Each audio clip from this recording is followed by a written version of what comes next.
What's up, ladies and gentlemen? We got Hot Takes with Matt and Hot Sauce back for episode 3. And in this episode, we are reacting to the Anthony Joshua Jake Paul press conference. We're going to watch it along with you and then give our thoughts on it. But Kalvin, as I've said many times before, has a very unique perspective, former sparring partner of Jake, 19-3 pro boxer.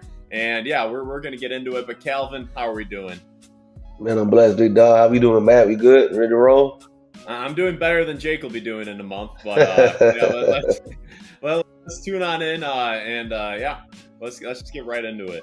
And could I ask, what was your initial reaction when you found out that there was a possibility of fighting Jake Paul this year on Netflix? Thank you for having me. Well, you gotta give credit to Jake and his team. They reached out to me, to be fair, and it was a great opportunity for me. So it's an opportunity for me to fight. I wanted to take 12 months out of the game, and this opportunity presented itself. And I said, yeah, why not? It's great. I think it's massive. It's colossal. It's making big news. We're bringing marketability together with ability. Those two worlds collide. You got Jake Paul versus Anthony Joshua. Super respectful answer from Anthony. I mean, super respectful. It looks like he's got his head screwed on right for this, and I think that's bad news for Jake. I think Jake's kind of banking on the fact that Anthony Joshua is going to be, just not locked in and overlooking him. I just all things are pointing to a terrible end for Jake. Yeah, I think they might be banking on the fact that it may be quote unquote short notice for Anthony Joshua, but Anthony Joshua stays in shape. He stays in the gym, even though he's coming off of a surgery, I believe, recently. But he stays in shape. He stays ready, man. And this is not like a fight where he's fighting the top 10 heavyweight contender. You know what I mean? This is somebody that he's probably sparred more difficult in the skills of Jake Paul. Championship. He's not someone who's past his prime. He's not someone who's over the hill. Subtle and shot yes, at that Jake fight didn't go his way, but he's still very much in the game. He's one of the best heavyweights in the world. What is it about his game, though, that makes you confident that you can shock the world and beat him? Yeah, look, he's one of the best heavyweights ever. But I believe that fighting a smaller man is oftentimes harder as a heavyweight because of the speed difference and because of the foot speed, because of the angles, because of the head being off of the center. And so all of that power is great, and he's knocked people out. I just have to avoid that one shot for 8 rounds, and I believe that I can do that. So when I'm bouncing around the ring, jabbing, weaving, and doing all of these things, I know I can pick them apart and score points and make this a very, very big contest. People say, oh, I respect Jake Paul for getting in there. No, respect me because I'm about to win. All right, we got to react to that. So, does he think he's Floyd Mayweather? He's acting like he's just going to be going around the ring like a magician, just, slipping, dodging, ducking, diving, and then doing a little bit of everything to avoid the big right from Anthony Joshua. What's your reaction there? It sounds like he's giving his game plan away. Like that, it sounds like he's planning on using his athleticism, his quickness, his speed to kind of be in and out and try to avoid Anthony Joshua's big power. He said he has to avoid the big punches for 8 rounds, and he makes it sound like it's so simple, but he's campaigning at cruiserweight, fighting up a whole other weight class of heavyweight, and those guys, even though they're a little slower, once they make connection, man, it don't have to be on your jaw. It can be on your arm. It can be your shoulders. It changes your perspective on punches. So, like you said, man, if he can do it, he can pull it off. Shout out to him, but it's not like he's giving away his game plan right now. Can you talk about, I know that where you're located, you sparred with Kenzie Morrison, who's a heavyweight, and his brother Trey, who's a heavyweight. Is there any validity to what he's saying about, for a heavyweight, it's harder to fight a smaller guy because of the speed and whatnot? It's Trey. Lipe Morris actually said that when the first time he sparred. The smaller guys are harder to hit, but vice versa. When he did land and then I would block and shield it, he would hit my forearm, my shoulders. I felt that shit. That shit hurt. And then fast forward to when I did TCL this past season, I fought up at cruiserweight, a weight class higher. And the same thing, those punches are a lot slower. I can see them, but when they do connect, It's just like you getting hit by a good punch. You know what I mean? It ain't like those smaller guys used to taking shots from. Like it changes the way that you view your distance, the way that your attack is, and so it's not like they won't try to outbox him to Joshua, but I don't think it's gonna be as simple as he making it seem in his head. I mean, do weight classes, do size matter? Like in the fighting world? It doesn't matter until it does. You know what I mean? Weight class, it doesn't matter until you fight someone elite in that weight class. So Jake can go up and fight a heavyweight and have success like Mike Tyson. But you fight an elite guy in that weight class, then all of a sudden weight class does matter. Okay. As I said, and trying to address all the things that Jake doesn't do good. But I'm fighting Jake that's going to do everything good on December 19th. So let me focus on that. He's a good person, does his thing, great team around him, puts in the work, and that's why he's sitting here now. Anyone out there in the world that works harder than the next person deserves to be a front runner, and he's a front runner in the boxing game right now. Yeah. So what he said right there, man, is actually really smart. So a lot of really good and top level fighters, they don't just go off of how the fighter looks in his worst performance or how he looks on his worst days. If you want to be a real champion, a real contender, a real fighter, you have to judge fighters on how they on their best. Because you got to assume that they're gonna be their best when they fight you. A lot of young fighters make the mistake. They'll look at the fighter's last fight, say, "Oh, he got stopped in 2 rounds. This should be an easy fight for me." And the guy comes in amazing shape, amazing motivation, and then they're upsetting you. So a really good fighter with a really good team and a really good coach, they look at the fighter at their best, which is what AJ just said about Jake Paul. He looks at all the things he does well. We're going to take advantage of those things. And the things he do bad, that's just a plus. But let's focus on the things he do really well. How much do you expect to weigh on fight night? Man, I was cutting down for Gervonta, so it's been a little tough getting back up in some strength for this, but anywhere 215 to 225, we'll see. Okay, and I want to clear some. Kalvin, how tall is Jake Paul? If I had to guess, man, 5'10", 5'10" and a half. So 5'10", 5'10" and a half, according to Kalvin, who's met him in person. Yeah. Weighing 215 to 225. What do you think about that weight? I think that's normal for a cruiserweight. I think they're gonna weigh in at 200, and they'll kind of rehydrate to about 215 to 220 already. So I think he's gonna come in as a natural weight, which I think is smart. I don't think he's trying to put on a lot of weight to try to fill out the heavyweight weight class. Is gonna make you slower, especially with the game plan of that. What they're alluding to is being, more agile, more quick in and out. So you want to be around your natural walk around weight, which is what he said, 215 to 220. And are you still being trained by Ben Davison, Lee Wiley? Will Ben be in your corner on the 19th of December? So no, I won't be trained by Ben Davison. I said that London's a bit distracting for me. So I was invited to train with Team Usyk. So I've been in Spain. We've been doing some good training out in Spain. All right, Kalvin, what do you make? He's training with Usyk and Usyk's team. If I were Jake, that would not make me feel too good. That's very interesting too, man, because I don't think Jake's team knew that before. I don't think anyone knew that before. It wasn't some big social media post about Anthony Joshua training with Usyk now. I think this might be a shocker to everyone that's there. That's huge. That's different. I'm not sure what he's getting from it. Those Ukrainians, they train so rigidly, and it's like they're very traditional in the way they train to their standards. And so that's definitely a shocker, though, man. See, I actually, what I've researched about Usyk's training is like that they're very creative in their training, like rigid to where they train they're like, they're super like locked in and consistent.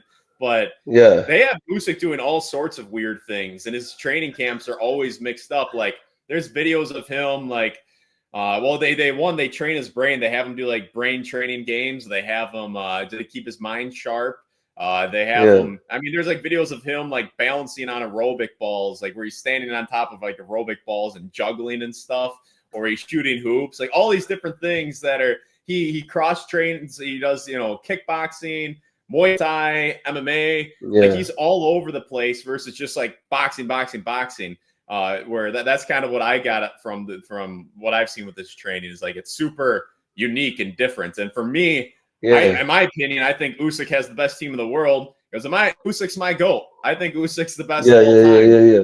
And with that being said, the way they train and how he's just mastered the sport of boxing, how he beat Dubois faster at 38 than he did at 36. I think that this is not good for Jake. Not good. I think that Josh was training with the best team. He's locked in. He's humble. He's cutting away distractions. This is just a recipe for disaster for Jake. You want Anthony Joshua going on benders, overlooking this fight, celebrating before he gets the paycheck. That's what I think Jake was hoping for. But Anthony Joshua's got his head locked in on the fight. He's keeping things low key. I think it's just a bad recipe for Jake. So let me give you a different way to look at that too. So Anthony Usyk's camp is it sounds very structured to Usyk, how his brain works, how his personality works, things that he likes doing, things he don't like doing based on what they've seen over the years. So I've seen guys try to go to other guys' camps who had a lot of success, but they have a lot of success because those camps were built around that specific fighter. You know what I mean? So those things work for Usyk because all the years and all the development they did on Usyk to get him to that point. So AJ jumping in here at this may seem a little unorthodox, a little quirky, maybe not even work at all. You know what I mean? It's like when people go to Roy Jones' camp when he was younger, he was chasing roosters and chickens around. And like it worked for him, yeah. And that's what he accredited a lot of his foot speed to. But you don't see me out there chasing chickens and roosters in my yard. You know what I mean? I think it's a little unorthodox. So it worked for Usyk. He's one of the best right now in the world. We'll see if that translates over to Anthony Joshua as well. The best. He's the best in the world. Does any part of you relish the opportunity of perhaps ruining some big plans for AJ and the team in 2026? Yeah, 100%. It's a massive mistake to look past this. Seriously, I'm putting a stint in all of those plans. Don't book anything. Don't arrange flights and hotels. I'm knocking this guy out, becoming the CEO of Matchroom Boxing and changing the plans. And it's going to be me versus Tyson Fury next year. The first bit of trash. You feel like you are being disrespected with all these plans. You know, even Eddie talking about like it's a nice little Christmas gift, and we'll go in there, we'll make some money in Miami, we'll become big stars here in the United States, and then we're on to the serious stuff. That's the way it's being laid out. Yeah, I mean, look at the last time they came to America and what the plans they had were. Andy Ruiz stopped that. So this is Andy Ruiz 2.0.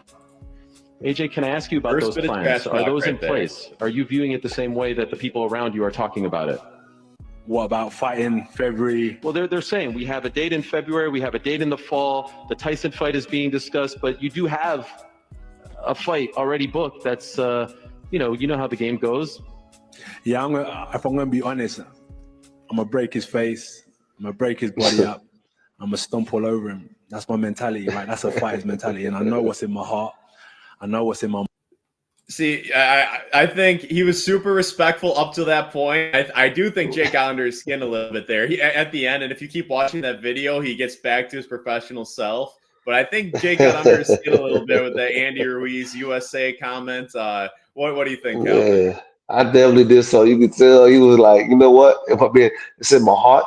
He had to tell him like I'm gonna break his face and stomp on him, man. You could tell that shit, that nice guy, professional shit, almost went out the door completely. Then he had to remind people like, look, I'm gonna knock this motherfucker out. It ain't gonna be no game, man. Do you think Jake should try approaching this where he tries getting under Anthony Joshua's skin and tries pissing him off and tries getting him to fight him angry, or should Jake? No, definitely. He should. I think Anthony Joshua still is not all the way emotionally mature. You know what I mean? You see the mental breakdown he had after he fought Usyk, I think the second time. Now he went on the microphone, ran and stuff like that. Yeah, so I think emotionally he's still trying to figure some things out. So I think Jake Paul and his wise antics may actually play a plus in a pre-fight build-up against Anthony Joshua. Exclusively on Netflix. Sheesh.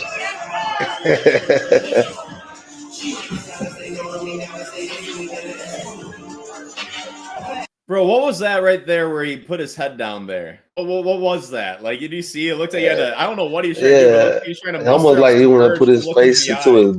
his. He want to put his face into his bosom, man. He like he was at home. He was safe. Yeah, I don't know if he's trying to do some weird mind games there, trying to make Anthony uncomfortable, or if he's just trying to like muster up some courage to look up. But yeah, these two, they do not break. They're deep into each other's eyes for a while here. Oh.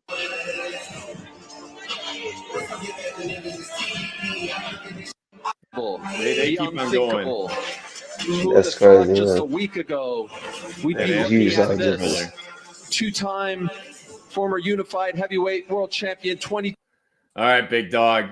What are we thinking about that size discrepancy? Shoot, man. Right there. The first face-off is when a fighter usually has doubt or when their confidence goes overboard. It's like, yeah, now you really know you fucked up. You know, before you don't know what you don't know. You know what I'm saying? It's all build up.